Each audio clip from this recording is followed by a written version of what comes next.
बिस्मिल्लाहिर्रहमानिर्रहीम। अस्सलाम वालेकुम। दुआ था कई त तव्हां जिथे बि हूंदव ख़ुशि हूंदव, आबाद हूंदव।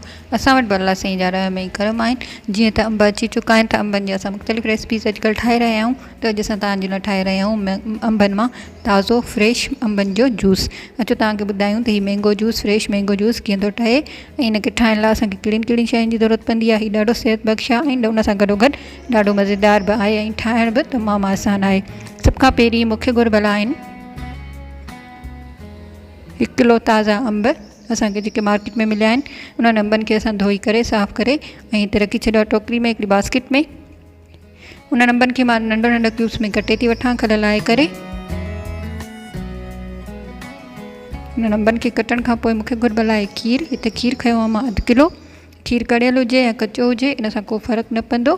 खीर घाटो आहे, सुठो आहे, फ्रेश आहे। उन खां अलावा मूंखे घुर्बल आहे 1 कोप खंड जो, उहो मां खणी त रखी छॾियो आहे। उन खां अलावा मूंखे घुर्बल आहे नोरस या जा मिश्रीन जो शरबत, उन जा 4 खां 5 6 चमचा लॻंदा असांजा। उन खां अलावा मूंखे घुर्बल आहे बर्फ़। हलो त हाणे जूसर ॾे था हलूं। अंबनि जे कटियल क्यूब्स खे मां जग में पई विझां। हिन जूस जे जग में हिननि खे विझण खां पोइ असां हिन में पाणी या खीर वग़ैरह फ़िलहालु कोन था मिलायूं। हिनखे चङी तरह जेको आहे सो असां पी था वठूं। ही नरम हूंदा आहिनि, आराम सां पीसजी वेंदा आहिनि, हिन में को मसइलो न आहे। हीअ पीसजण खां पोइ हिन में असां शामिलु पिया कयूं खीर।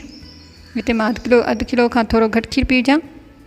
4 खां 5 चमचा खंड जा थी विझां ऐं ताज़ी थधी बर्फ़ थी विझां। हिननि खे असां हिकु दफ़ो चङी तरह शेक करे वठंदासीं। इहे चङी तरह शेक करे वठिजो त जीअं खंड चङी तरह मिक्स थी वञे, खीर मिक्स थी वञे ऐं सुठो हिकिड़ो जूस ठही वञे।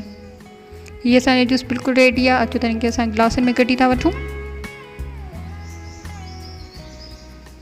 हीउ ॾाढो मज़ेदार, टेस्टी ऐं हुन सां गॾोगॾु सिहत बख़्श बि आहे। ॿियो जूस ठाहिण जो तरीक़ो इहो आहे त बिल्कुलु मां अंबनि खे पी वरितो आहे, हिन में खीर बि मिलाए छॾियो आहे ऐं हिन में मां विझां पई ॻाढ़ो शरबत। खंड वग़ैरह नथी मिलायां ऐं हुन सां गॾोगॾु बर्फ़ विझी मां हिनखे शेक करे वठंदसि। खंड जी जॻह ते मां हिते सिर्फ़ु ॻाढ़ो शरबत इस्तेमालु कयो आहे। तरीक़ो बाक़ी सॼो साॻियो ई आहे। हिन जूस खे बि असां ॿाहिरि था कढी वठूं। हिन जो त कलर थोरो गहरो थी वेंदो ऐं हीअ बि पीअण में ॾाढो मज़ेदार थींदो आहे ऐं हिन में ॻाढ़े शरबत जी बि ख़ुशबू अची वेंदी आहे, जामी शीरीन या नोरस जी ख़ुशबू अची वेंदी आहे। त हीअ बि ॾाढो मज़ेदार हूंदो आहे।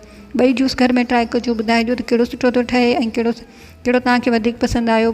असांजे चैनल खे लाइक कयो, सब्सक्राइब कयो ऐं वधि खां वधि शेयर कयो ऐं कमेंट बि कंदा कयो। वरी मिलंदासीं ॿिए कंहिं मज़ेदार रेसिपी सां गॾु। सलामत सां सलामत। अस्सलाम वालेकुम। अल्लाह हाफ़िज़।